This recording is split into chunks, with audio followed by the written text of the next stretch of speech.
할렐루야. 저는 오늘 말씀을 근거로 해서 한번 저를 따라 말씀하겠습니다. 영적 생활에 입신을 투자하라.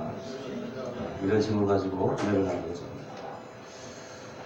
제가 한번 TV를 보고 있는데 아마 무슨 토론회였던 것 같아요. 토론회였는데 보니까 뭐 심리학자도 나오고 목사님도 나오고 스님도 나오고 심지어는 마라가가 나와서 하는 말이 꿈에 대해서 얘기를 하더라고요.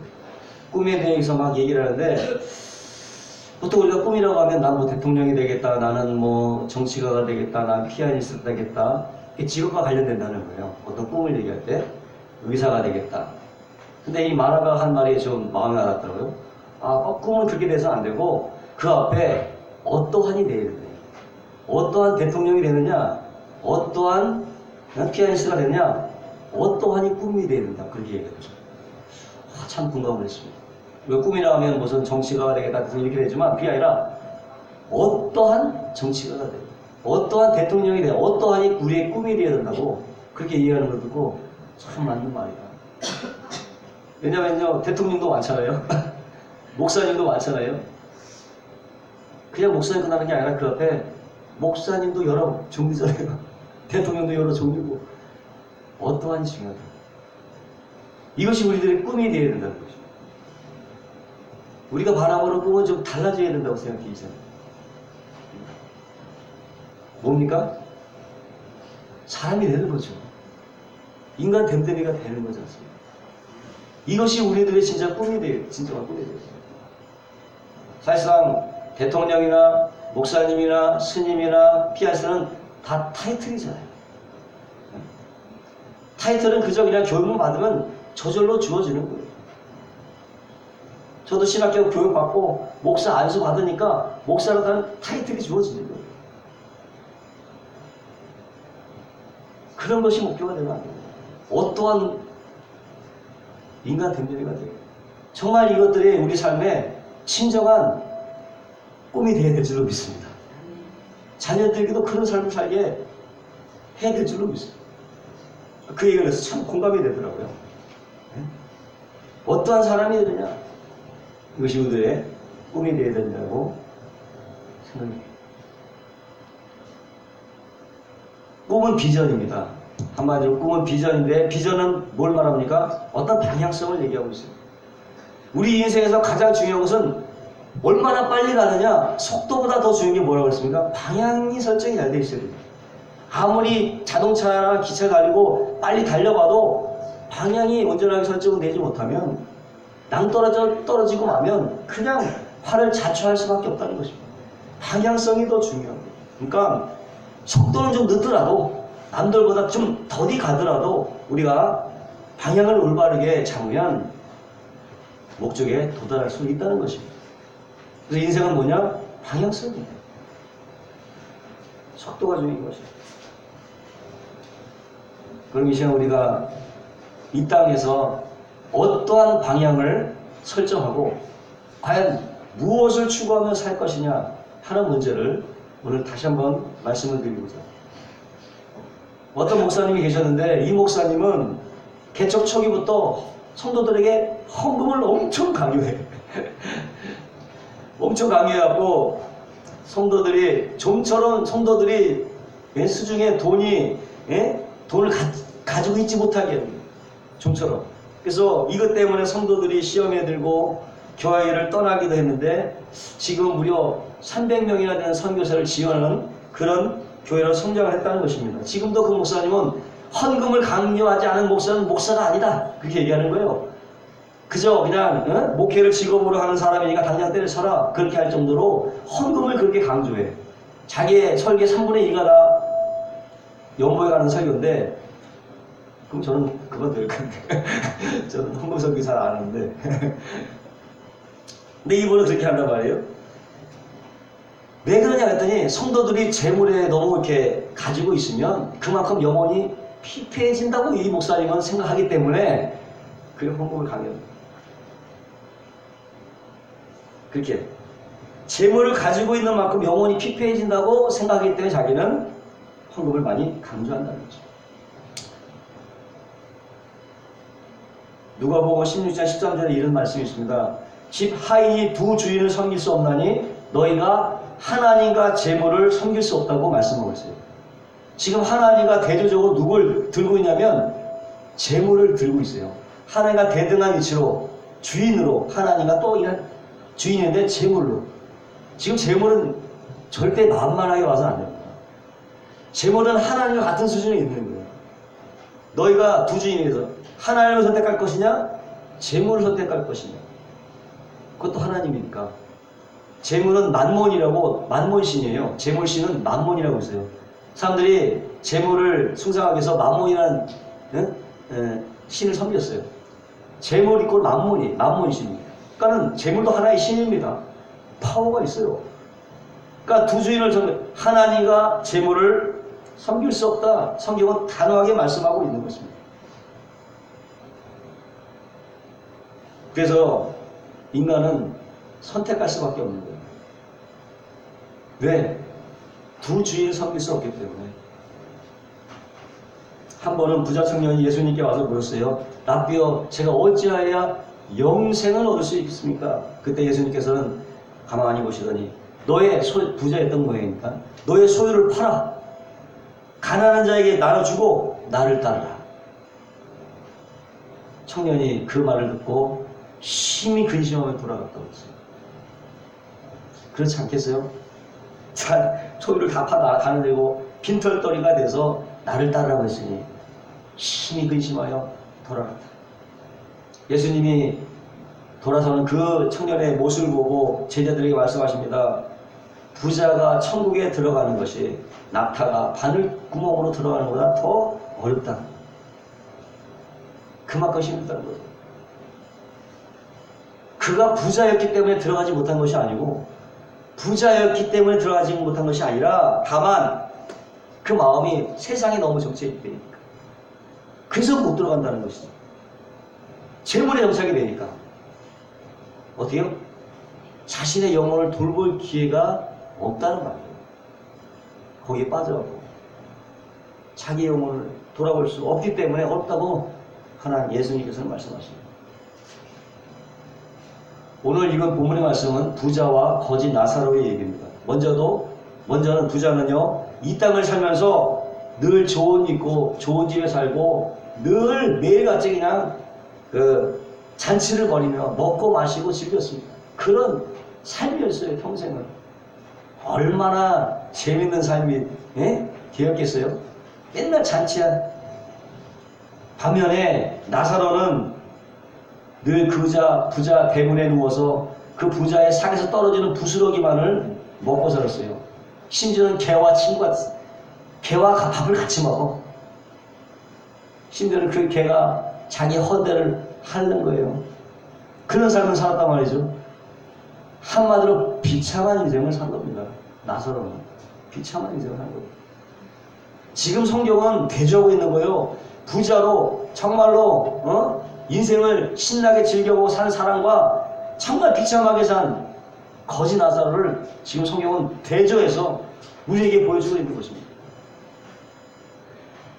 그런데 이제 부자도 죽고 나사로도 죽었어요. 죽었는데 부자는 어디에? 음부에 내려가게 되고 거지 나사로는 아브라함의 품에 안 계십니다. 아브라함의 품은 천국을 의미하는 것입니다. 그때 부자가 고통 중에서 아브라함에게 이렇게 간청하죠. 아브라함이여 나를 긍휼히 여기사 나사로를 보내어 그 손가락 끝에 물을 찍어 내 혀를 서늘하게 하소서. 손가락 끝에 물을 찍어. 한 숟갈도 아니고 한 컵도 아니고 그냥 잠깐 혀를, 그런 기도를 지금 하고 있는 거예요. 정말 지옥의 고통을 이보다 더 리얼하게 표현할 수 있을까 과연? 혀를 찍었어요. 얼마나 고통스럽습니까? 잠시라도. 그러자 아브라함 말합니다. 너는 살았을 때 내 좋은 것을 받았고 나사로는 고난을 받았으니 이것을 기억하라. 이제는 여기서 위로를 받고 너는 고민을 받느니라. 성경이 우리에게 죽음 이후의 삶에 대해서 공개하고 있는 것입니다. 삶의 이후의 삶에 대해서. 죽음 이후에. 이것은 이 땅의 삶이 전부가 아니라고 얘기하고 있는 거죠. 이 땅의 삶이 전부 아니라고 얘기하는 거예요. 부자도 이 땅을 살고 거지도 이 땅을 살았지만 그 삶의 내용이 달랐다는 것이죠. 부자는 이 땅에서 잘 먹고 잘 살았지만 아쉽게 뭐요? 하나님을 믿지 않고 하나님의 말씀을 무시하며 살았습니다. 반면에 나사로는 이 땅에서 비록 거짓 신세로 살았지만은 그는 하나님을 믿었고 하나님 말씀대로 살았습니다. 이것이 달랐던 거예요. 이것이 다른 것입니다. 결과 부자는 지옥에 떨어지고 거짓 나사로는 아브라함의 품에 천국으로 가게 되었다고 성경 우리에게 공개하고 있는 거죠. 비밀을 계시하고 있는 거죠.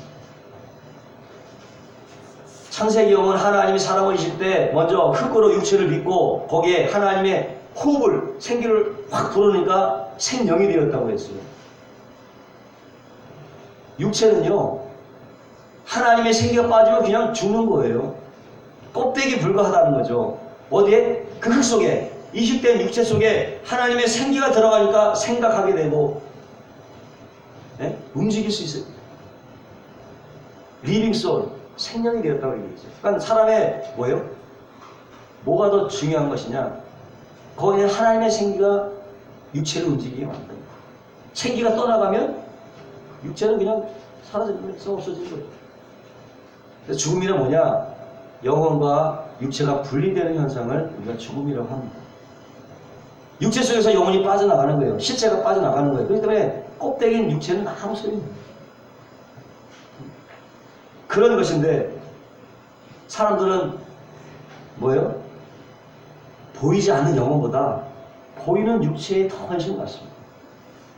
육체를 잘 가꾸죠. 잘 먹이고 잘 꾸미고 성형수술까지도 하고. 그러나 육체는요 물질이에요. 영혼은 뭐예요? 물질이 아니에요. 물질의 특성은 뭐냐? 시간이 흐르면 낡아진다니까요. 썩어 없어진다니까. 쭈글쭈글해지고 낡아지게 돼 있어요. 육체는 그렇게 돼 있는 거예요. 물질이기 때문에 어쩔 수 없는 것입니다. 그렇다고 뭐 육체를 함부로 굴리라는 얘기는 아니고 그런 얘기를 하자면 육체는 썩어지고 낡아질 수밖에 없습니다.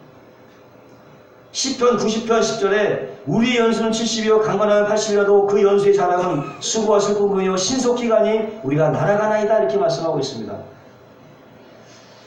그러니까 아무리 건강한 사람도 80을 넘기기가 어렵고 그 80의 세월도 지나고 나면 순식간이라고 합니다. 엊그제 왔다. 너무나 순식간이라고 합니다. 이러한 짧은 기간을 살면서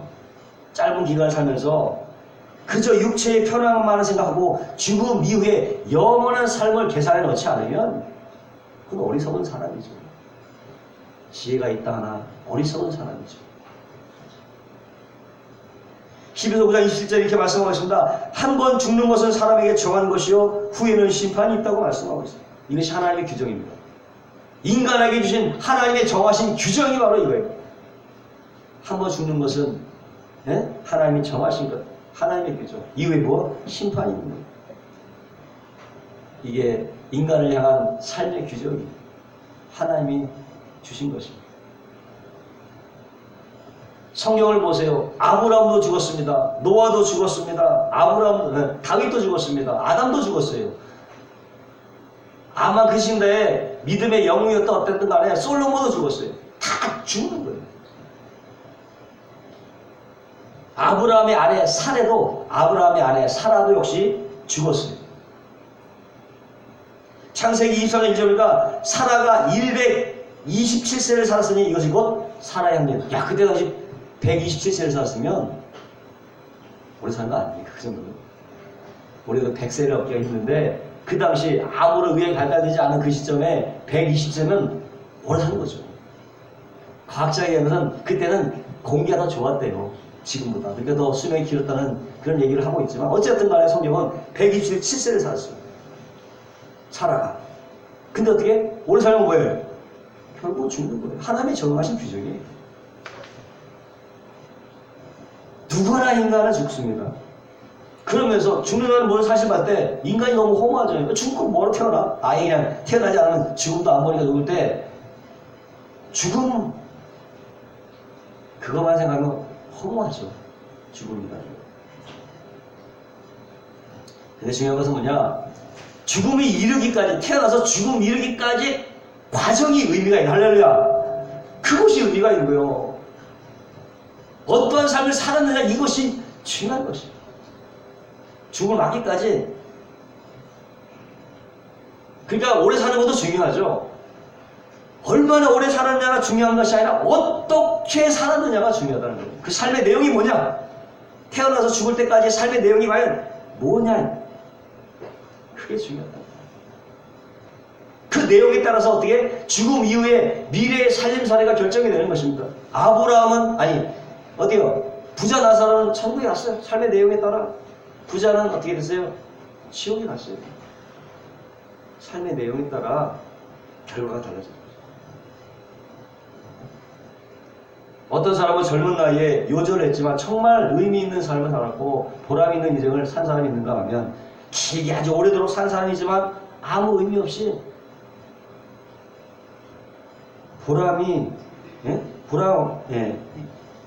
의미 없는 인생을 보낸 사람도 있다. 그렇다고 지금 뭐 사라가 무슨 위대한 업적을 남긴 것이 아니라는 거죠. 그저 한 남자의 아내로서 아이를 낳고 키운 거 외에는 한 게 없어요. 사라를 보면. 그런데 그거 어떻게 해요? 임신이 불가능한 그 나이에 하나님의 은혜로 임신하게 되고 약속했잖아요. 이삭을 낳아서 장성화까지 잘 양육했던 것이다. 이게 의미가 있었다. 무슨 말씀을 드냐? 이 이삭을 통해서 이스라엘 백성이 나오고요. 그걸 통해서 다윗이 나오고 예수 그리스도가 거기서 나왔기 때문에 의미를 갖는 거예요. 이삭을 통해서 예수님이 나왔다는 것, 인류의 구원자, 이것을 통해서 사라의 삶이 의미가 있었다는 거 말씀을 드리고 있는 것입니다. 그것이 중요한 거예요. 뭐와 관계에서? 예수님과 하나의 관계가 있었기 때문에 그의 삶이 의미가 있었다. 아멘. 그 말씀입니다. 예수님을 낳은 마리아 보세요. 엘리사벳이 마리아를 보고 내가 여자들 중에서 가장 복이 있는 자라고 그렇게 얘기하지 않았습니까? 왜? 인류를 구원할 메시아를 낳았기 때문에, 또 장성화까지 길렀기 때문에, 기르고 십자가에 죽기까지 모든 것을 다 뒷바라지 했기 때문에 마리아가 복되다고 얘기를 하고 있는 거죠. 다시 말씀드리면 이 땅에서 우리의 삶이 의미가 있는 것은 뭐예요? 하나님과의 관계성이라는 거죠. 하나님과의 관계성, 이것이 의미를 갖다 줘요. 부자 나사로는 잘 먹고 잘 샀지만 하나님의 관계가 제로 없기 때문에 아무 의미가 없었다. 여러분 중요한 것은 나를 향한, 너를 향한이 아니에요. 아브라함을 향한이 아니에요. 나를 향한, 박주식이를 향한, 여러 각자를 향한, 나 자신을 향한 하나님의 섭리와 계획을 따라 사는 것, 이것이 중요해요. 아멘. 그것이 중요한 거예요, 여러분. 내가 중요한 거예요. 내가 하나님의 관계성에서 내가 중요한 거예요. 하나님의 섭리를 알고 하나님의 계획을 따라서 살아가는 것, 이것이 중요하다는 것입니다. 예수님도 하나님이셨지만요, 그저 인간의 몸을 입고 세상에 와서 한 일이요, 딱 한 가지였어요. 뭐 귀신을 쫓아내고 병자도 고치고 죽은 자도 살려내고 복음을 전하고 여러 가지 많은 일을 하셨지만 딱 한 가지였어요. 겟세마네 동산에서 하나님께 기도하지 않습니까? 주여 내 뜻대로 마옵시고 하나님의 뜻대로 하옵소서. 3번이나 땀방울이 핏방울 내도록 기도했어요. 3번씩이나. 이게 뭡니까? 하나님께서 맡겨주신 일 딱 한 가지. 그건 뭐예요? 십자가를 지는 거였어요. 예수님의 이름이 십자가 지는 거였어요. 뭐 귀신 고쳐내고 복음 전파하고 말씀하는 이게 중요한 게 아니라 십자가를 지는 것. 그 딱 한 가지 사실. 예수님의 하시는 거. 한 가지. 바로 그거였다는 거예요. 스데반 집사라고 성령과 지혜가 충만하고 사람들에게 사랑과 존경을 받는 그런 사람이었는데, 그런데 그런 거 전혀 개의치 않고 그 예수님을 위해서 순교의 피를 뿌렸습니다. 기독교에서 첫 순교자가 스데반 집사거든요. 돌에 맞아 죽었어요. 돌에 맞아 죽으면서도 천사의 얼굴을 하고 있었다고 말하고 있습니다. 생각해보세요. 돌로 던지고 있는 그 사람의 얼굴을 쳐다보니까 천사의 얼굴을 누가 더 당혹해요? 돌을 던진 사람이 더 당혹한 거야. 그 사도 바울이 그걸 지켜보고 있었어요. 내가 돌로 스데반의 집사의 얼굴을 던지는데 그 사람의 얼굴이 화렵게 빛나는 거야. 누가 더 놀라겠냐고요. 그렇게 죽음을 맞아요.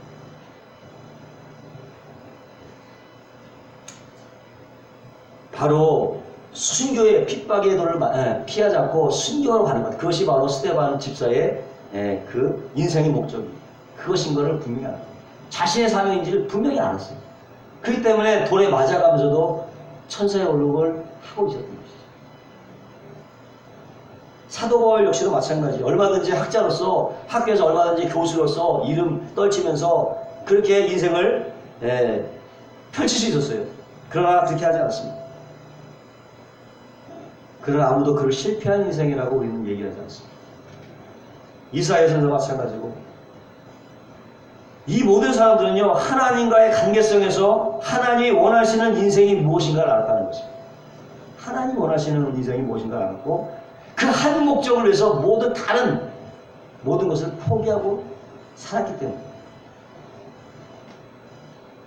한 가지 목적을 위해서 산다는 것은요 다른 모든 가능성을 포기한다는 것입니다. 경제에서 말하는 기회비용을 얘기하는 거죠. 하나를 선택하면서 얻어지는 다른 수입을 기회비용이라고 하잖아요. 그건 없는 거예요. 한 가지 목적을 추구하기 위해서 다른 모든 가능성을 다 포기하는 거예요. 다 그랬습니다. 사라도 그랬고요. 예수님도 그랬고 스데반 집사도 그랬고 사도 바울 역시도 그랬어요. 포기하는 것입니다. 한 가지 선택하면. 과연 앞으로 남은 인생 무엇을 위해서 우리가 살아가야 될 것이냐. 무엇보다도 육신을 가지고 있을 때에 육체로 살아있을 때에 여러분 영혼을 돌보시기를 주의 이름으로 축원합니다. 오늘 말씀드리는 요지는 바로 육신이 있을 때 영혼을 돌봐야지. 육신이 터져버리고 나면 영혼을 돌볼 기회가 없는 거예요. 그게 문제가 되는 거지. 첫째로 영적 생활이란 하나님 말씀에 순종하는 것입니다. 말씀에 순종하는 거예요. 하나님께서 이스라엘 백성을 애굽에서 인도하라 할 때에 바로 가나안 땅에 한 3일이면 들어갈 수 있었지만 그렇게 안 하셨습니다. 40일 동안 40일 맞죠? 40년이니까 40년 동안 3일 만에 들어갈 수 있는 가나안 땅을 40년 동안 헤매도록 그렇게 하셨단 말이죠. 왜 직접 가지 않고 그렇게 헤매게 만들었을까? 일종의 테스트였어요. 하나님이 테스트하는 거예요. 너희가 이런 척박한 광야에서도 나를 잘 섬기는가 시험하기 위해. 이거 되게 중요한 거죠. 광야에서. 하나님께서 애굽에서 구원하신 이스라엘 백성을 구원하신 목적이 8장 1절에 보니까 내 백성을 보내라 그들이 광야에서 나를 섬길 것이라고 해요. 나를 섬기고 8절에도 내 배가 이 백성을 보내리니 그들이 야훼께 희생을 드릴 것입니다. 출애굽기 5장 1절에도 내 백성을 보내라 그들이 광야에서 내 앞에 절기를 지킬 것입니다. 하나님을 섬기고 하나님께 희생을 드리고 하나님의 절기를 지키는 것. 그래서 애굽에서 구원해내셨는데 결국 뭐냐? 한마디로 하나님 말씀에 순종하는 삶인 것입니다. 말씀에 순종하는 삶. 이것을 하나님이 원하셨다고 하는 것입니다. 이스라엘 백성들이 애굽에서 살게 된 이유는요. 야곱과 그의 아들들이 가나안 땅에 살 때에 큰 기근이 일어났었어요. 그때 만약에 땅이 갈라지고 곡식이 다 타버리고 먹을 것이 없어갖고 어떻게 합니까? 그때 애굽의 국립촌된 요셉이 그 얘기를 듣고 야곱의 그 식구들 형제들을 초청하잖아요. 애굽에 살게 합니다. 그때 또 고센 땅에 이스라엘 백성이 머물게 됐어요.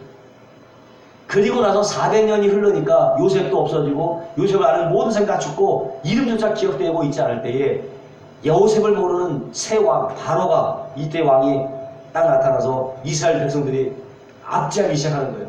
그 모세 10기에 나오잖아요. 압제하는 것들. 그렇게 압제를 해요. 그러나 그럼에도 몸은 고되고 일은 힘들었지만 최소한도 어떻게 입에 풀칠을 할 수 있다고. 종으로서 노역을 하곤 했지만 입에 풀칠을 할 수 있었어요. 입으로가 잠자리는 있었어요.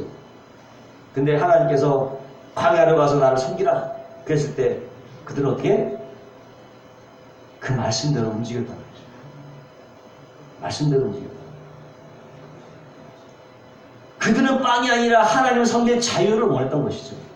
우리에게 자유를 달라 그거 아니에요? 하나님을 섬길 자유를 달라. 그 이스라엘 백성들에게 영적 생활을 하기 원했던 거죠. 영적 생활을 하기를 원했던 거죠. 그래서 그들은 애굽의 안정된 상을 거부하고 양식도 없고 물도 없는 광야로 하나님의 말씀에 순종함으로 주저하지 않고 떠나게 되었다는 사실입니다. 아멘. 영적 생활을 위해서. 그렇게 하나님의 말씀에 순종했을 때 가로막혔던 후회가 갈라지고 내추럴가 하늘에서 떨어지고 만나가 내리고 반석에서 샘물이 터져나게 돼요. 아멘. 순종하니까 그런 역사가 나타나게 돼요. 이렇게 하나님 말씀에 순종하니까 먹을 것, 마실 것, 입을 것 다 해결해 줬어요. 성경은 말하면서 너희는 먼저 그의 나라와 의를 구하라. 그리하면 이 모든 것을 너에게 더하시리라. 아멘. 말씀에 순종하는 생활이 영적인 생활. 자신의 영혼을 도모하는 생활. 예수님 역시도 공생의 사역을 하기 전에 어떻게 했습니까? 광야에서 금식하며 주님 있을 때 사탄이 와서 시험했죠. 너 하나님의 아들 아니냐? 배가 고플 텐데 이 돌을 떡덩이 되게 해서 먹어라. 예수님이 하나님이시라도 육신을 갖고 있는데 배고프지 않으셨겠어요? 근데 예수님은 기록되었을 때 사람이 떡으로만 살 것이 아니요 하나님 입으로 나오는 말씀으로 살 것입니다. 기물리쳐. 또 시험을 합니다. 마귀가 성령 꼭대기에 올라가서 천하 영광을 너에게 줄 테니 나에게 절하라. 이때도 예수께서 기록되었을 때 하나님만 경배하고 그를 섬기라. 말씀을 가지고 물리친 거예요. 말씀을 가지고 물리요. 근데 마귀는 준비했습니다. 물러서지 않고 또 시험을. 내가 분명 하나님 아들이라면 이제 성전에서 떼내려라.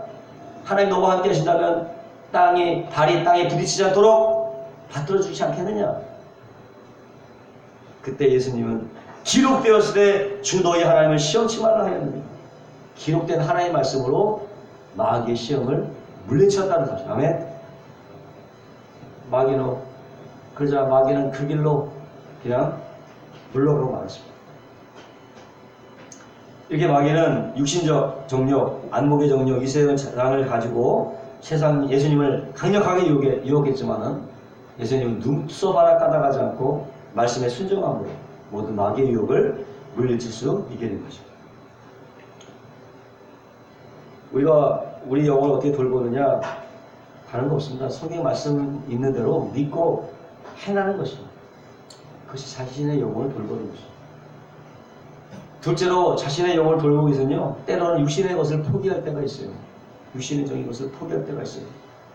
요한복음 6장 63절에 보니까 살리는 것은 영이니 육은 무익하다. 살리는 것은 영이라고 했고 육은 무익하다고 했어요. 그러니까 성경은 육적인 생활과 영적인 생활을 엄격하게 구분하고 있는 것입니다. 우리 인간은 육신을 입고 있습니다. 그런데 이 육신은요, 타락한 본성이라 여기 죄를 끊임없이 따라가게 되어 있습니다. 이런 육신적인 소욕이요, 우리 안에는 성령의 소욕과 늘 거스르게 해요. 두 가지가 막 싸우는 거예요. 육신은 야 이거 해. 성령은 하지 마. 이렇게 막 갈등을. 이러니까 우리 마음속에서요, 전쟁터에 우리 마음이, 이 마음이 끊이지 않는 거예요. 갈등이 끊이지 않는 거예요. 지옥이 당연한 거죠. 믿음은 곧 갈등입니다. 갈등이 없는 믿음은 없어요. 갈등이 없다? 그럼 내가 믿음이 있나? 점검해 봐야 돼요. 믿음은 곧 갈등입니다. 믿음이 있기 때문에 갈등하게 되는 거예요. 그것이. 사도 바울도 이렇게 갈등 가운데 있었습니다. 오호라, 나는 곤고한 사람이라. 이 사망의 몸에서 누가 나를 건져내냐? 우리 주 예수 그리스도로 말미암아 하나님께 감사하리다. 그런즉 내 자신이 마음으로는 하나님의 법을, 육신으로는 죄의 법을 섬긴다고 했어요. 두 가지 법을 섬긴대요. 마음으로는 하나님의 법을 섬기고 육신으로는 죄의 법을 섬긴다. 오호라, 나는 곤고한 사람이라고 사도 바울은 얘기하고 있는 거예요. 사도 바울이 이렇게 갈등했다면 저와 여러분 말할 것도 없는 것이죠. 갈등했다면 뭐가 있어요? 해결책도 있기 마련입니다. 갈등했으면 해결책도 또 있기 마련입니다. 바울은 8장을 넘어서 이런 고백을 하고 있으며, 그러므로 이제 그리스도 예수 안에 있는 자에게는 결코 정죄함이 없느니 이는 그리스도 예수 안에 있는 생명의 법이 죄와 사망의 법에서 너를 해방하였습니다. 뭐예요? 그리스도 안에 있는 성령의 능력으로 이러한 갈등을 이겨냈다는 거예요. 아멘. 성령의 능력으로 이긴다. 늙은 추장 얘기가 있는데요. 한 어린 꼬마가 늙은 추장에게 이렇게 물었어요. 아, 추장님, 내 속에 흰 늑대와 검은 눈대가 늘 싸우고 있는데 과연 누가 이길까요? 그랬더니 추장이 하는 말이 그야 너가 먹이를 주는 놈이 이기지. 너가 먹이를 주는 놈이 이겨. 그게 말이다.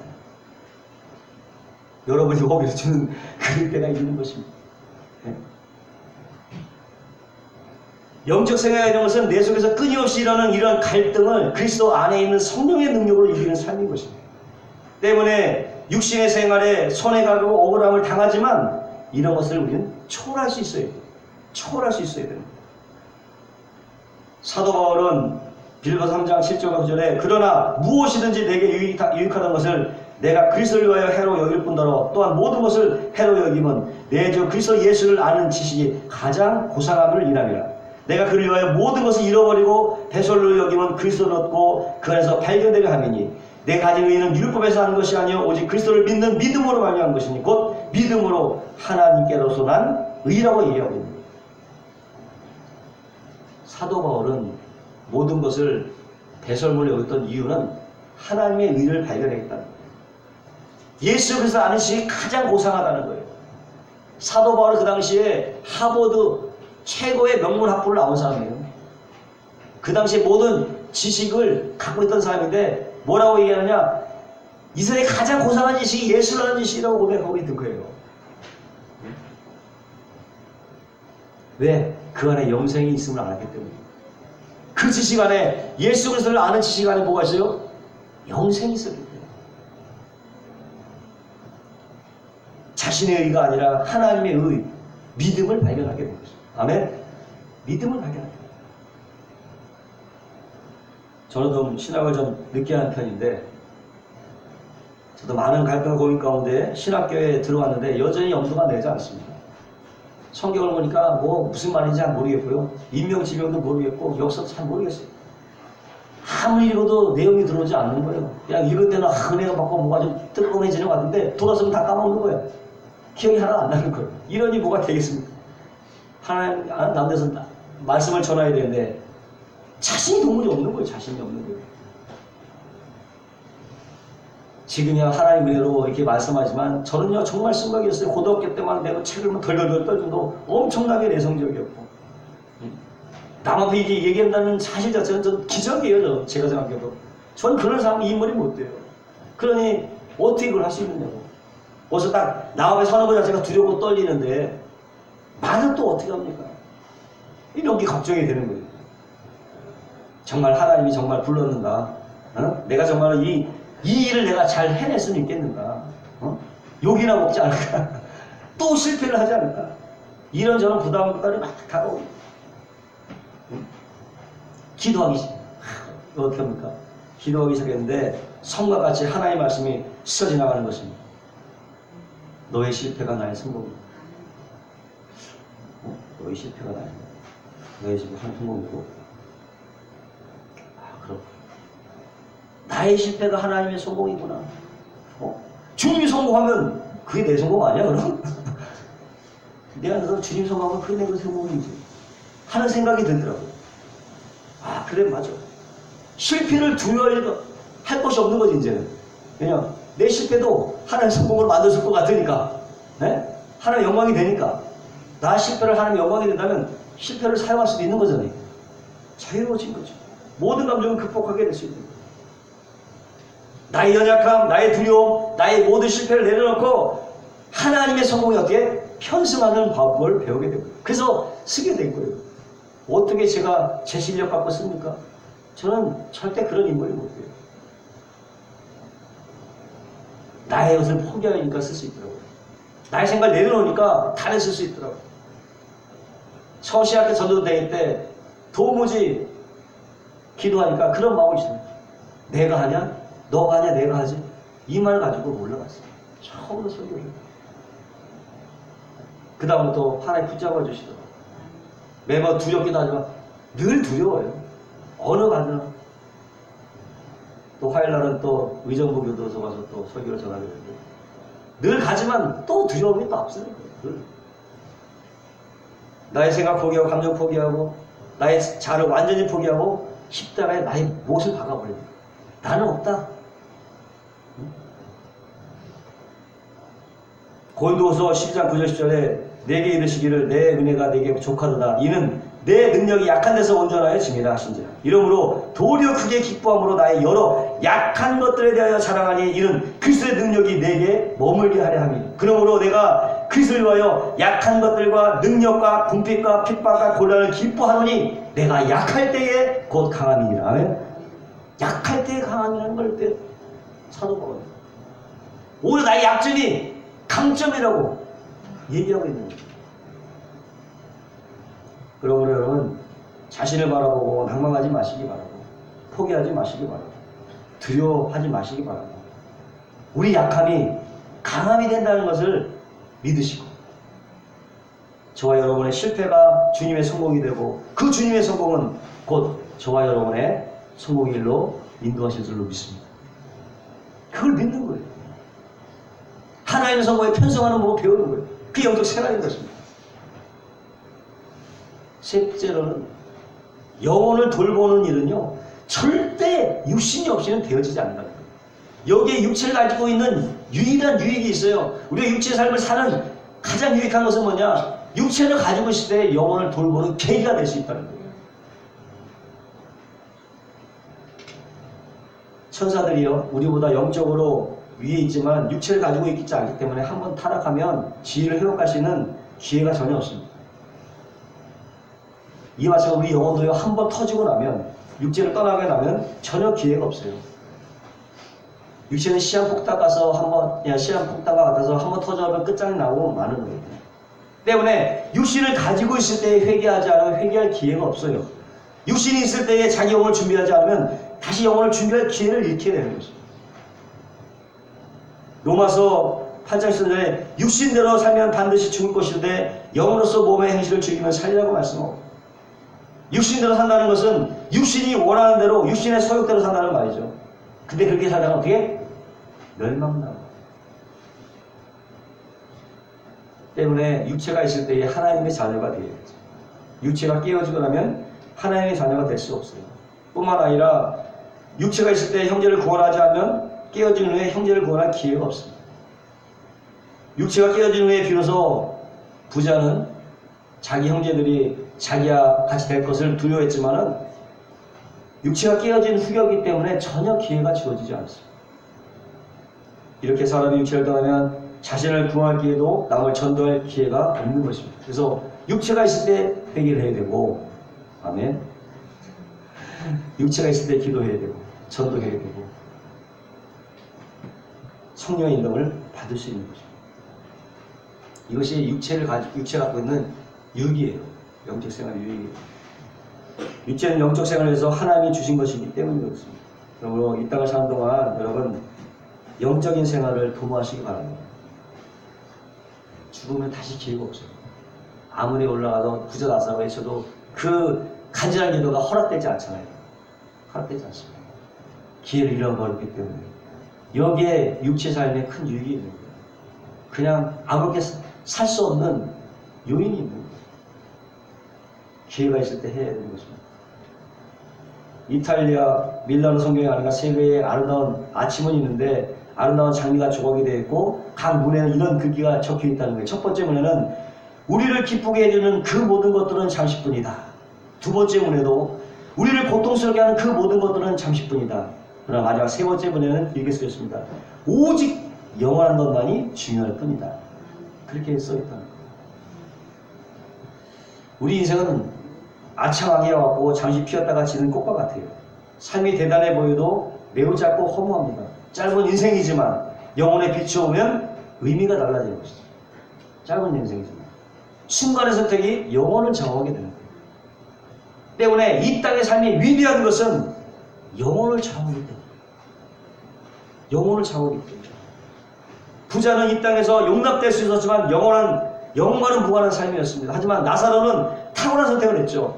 무엇이 더 중요한가를 거짓 나사로는 알았던 것이죠.